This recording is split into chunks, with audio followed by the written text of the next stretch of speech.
Here's an easy way for you to help us contend for truth in an age of anti-truth. Subscribe to the Issues Etc. podcast with YouTube, Spotify, and Apple. Just type Issues Etc. in the YouTube search engine and click subscribe. For Apple and Spotify, type Issues Etc. in the search engine, hit follow, and leave us a 5-star review.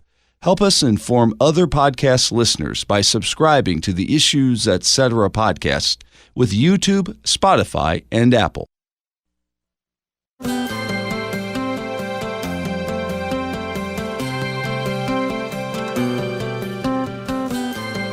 We've talked a lot about how FDA regulations on abortion drugs are, well, practically non-existent. Even under the Trump administration, they haven't improved at all. But what good are FDA regulations even if they're practically non-existent when people don't have to follow them, especially foreign companies that can make and sell abortion drugs in the U.S.? Welcome back to Issues Etc. I'm Todd Wilkin. Joining us for a pro-life update to talk about abortion drugs and the case of Anastasia Rogers, Dr. Michael New. He's visiting assistant professor of social research and political science at the Catholic University of America. He's senior associate scholar at the Charlotte Lozier Institute, Page Comstock Cunningham Fellow with Americans United for Life, and a columnist for National Review Online. Dr. New, welcome back. Oh, thanks for having me. Much appreciated. Tell us about the recent Charlotte Lozier Institute policy study on the availability of chemical abortion pills online. Sure. Charlotte Lozier did a comprehensive study of places that sell chemical abortion pills online.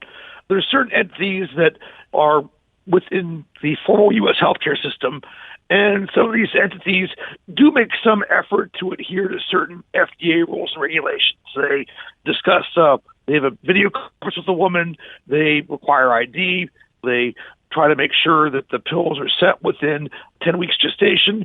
But you have a lot of places that operate completely outside the formal U.S. healthcare system. These are places that sell pills from overseas. These are places that just sell pills online, and there's almost no regulation there. They'll sell to women regardless of gestational age. They'll sell to minors. There's no follow-up. So what we see is that abortion pills being sold online are by and large very unregulated. How can it be that most companies that sell chemical abortion pills online don't abide by the FDA regulations, state laws, or even basic health and safety standards? Well, a few things. Some of these organizations are overseas, so technically they don't really have to abide by FDA regulations if they're a foreign entity. Some of the online places are just not regulated. The FDA could go ahead and put some rules in place and investigate and prosecute these places for not following rules, but that doesn't seem like a priority. Also, sadly, the Comstock rules aren't being really enforced. According to federal law, it's illegal to sell abortion-inducing drugs through the mail, but sadly, the Comstock Act is not really being enforced, at least at the federal level. Can women of any age or any gestational stage get abortion pills? Yep. A lot of these places are very unregulated. They will sell abortion pills to minors because, again, they don't often ask the women's age beforehand. And they also sell to women of age gestational age. Many of these places simply just don't ask gestational age, and that's a real problem. If a woman, is further along gestation, she realizes and obtains a chemical abortion pill, that gives some very negative, serious health consequences. So minors can obtain these pills. Women in their second and third trimester can get these pills. That's a real serious health problem. Do those who buy abortion pills need to provide any proof of identity? No. Again, we look at a lot of the online vendors. Can we look at 26? Only one required that women submit a form of identification before obtaining these chemical abortion drugs. So that means that anybody can buy them, even a partner of a woman who is upset about the pregnancy. They can go online, they can buy these drugs, and often force their partner to consume these drugs against her will. Tell us about the case of pro-life activist Anastasia Rogers. Anastasia Rogers is with a group called Survivors of the Abortion Holocaust. She's a pro-life missionary. She does a great deal of street-level activism. She frequently sidewalk counsels outside the San Francisco Planned Parenthood. She filmed a video of an abortion clinic escort kind of poking fun at this woman and uploaded it to TikTok. which is a social media site, and she's being prosecuted right now by the state of California. They are arguing that she violated the FACE Act, which makes it illegal to film people outside an abortion facility if one's intent is to intimidate. So tell us about the case that the prosecution is presenting in her trial. The prosecution, again, is trying to argue that filming this video and uploading it was a violation of the California FACE Act, which makes it illegal to film somebody or upload a video of somebody outside an abortion facility if your intent is to try to intimidate. That said, the case is not very strong. During the trial, the clinic escort who was filmed testified that on that day she was filmed, she did not feel intimidated. So I think this is basically what should amount to a free speech case. I think Anastasia is a very strong case, and I think things will work out well for her in the end. So what has happened? I understand there's been a mistrial, and what happens next? The first trial was declared a mistrial by the judge. It was a hung jury that essentially you need a unanimous vote to convict somebody, and they couldn't get unanimity. A strong majority of the jurors sided with Anastasia. They thought she was innocent. I think 9 of 10 said innocent on one count, 10 of 12 innocent on another count. So they couldn't get unanimity, but again, a strong majority of the jurors thought Anastasia was in fact innocent. So now there's going to be a retrial. I think oral arguments can be held again later on this summer. Again, I'm pretty confident Anastasia is going to prevail. The prosecution didn't come close last time. I don't think they'll prevail this time. The Gallup organization has released results of their annual values and belief poll. What did you find in there that should be of interest to social conservatives?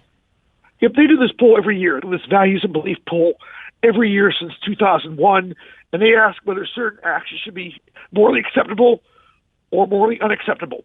And this year, a higher percentage of people found a wide range of actions to be morally unacceptable. That includes teen sex, that includes doctor-assisted suicide, that includes pornography, that includes changing one's gender, and it also includes abortion. What partisan splits did the poll show? The poll showed some pretty big partisan splits on some social issues. Democrats were 55% more likely than Republicans to find abortion morally acceptable. Democrats were 46 percentage points more likely than Republicans to find same-sex relations morally acceptable. And there were large partisan gaps in things like premarital sex, assisted suicide, teenage sex, embryonic stem cell research. And again, on all these issues, Democrats are a lot more likely than Republicans to find them to be morally acceptable.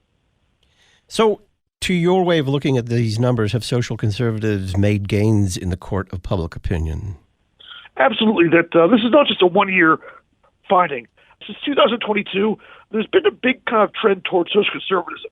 When you look at issues like pornography, birth control, gay and lesbian relations, that since 2022, there's been at least a 9 percentage point gain in all these issues, in the percentage saying they're morally unacceptable. For the issue of abortion, since 2022, there's a 3 percentage point gain in the percentage of people who say abortion is morally unacceptable. So on a lot of issues, you see a trend in social conservatism since 2022. What do you think is causing the shift in attitudes? It's really hard to say. One thing might be just the increase in salience in transgender issues. Most people do think it's morally acceptable for people to change their gender. They don't think it's acceptable for biological men to compete against biological women in sports. I think that may cause some people to rethink how they view other social issues. Also, there's been a lot of reports, both anecdotal and statistical, show that young people are more likely to attend church services consistently. I think that might be having a role as well. Dr. Michael New is visiting assistant professor of social research and political science at the Catholic University of America, senior associate scholar at the Charlotte Lozier Institute, Paige Comstock Cunningham Fellow with Americans United for Life, and a columnist for National Review Online. You can read his columns on the Talk On Demand archives page at issuesetc.org. Dr. New, thanks. Great. Thanks for having me. Lutherans for Life has produced free resources on IVF, abortion, adoption, end-of-life issues, and more.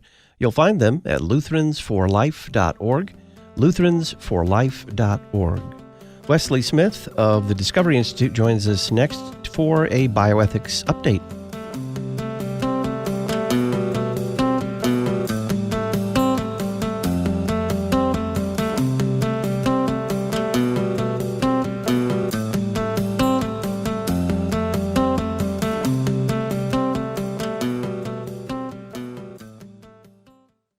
the church's music from the 20th century.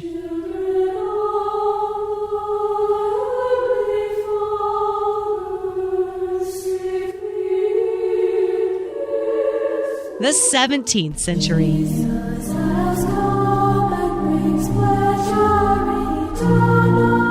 The 11th century.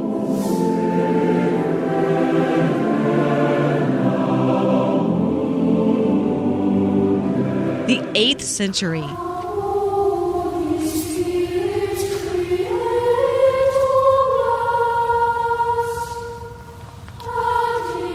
The 4th century.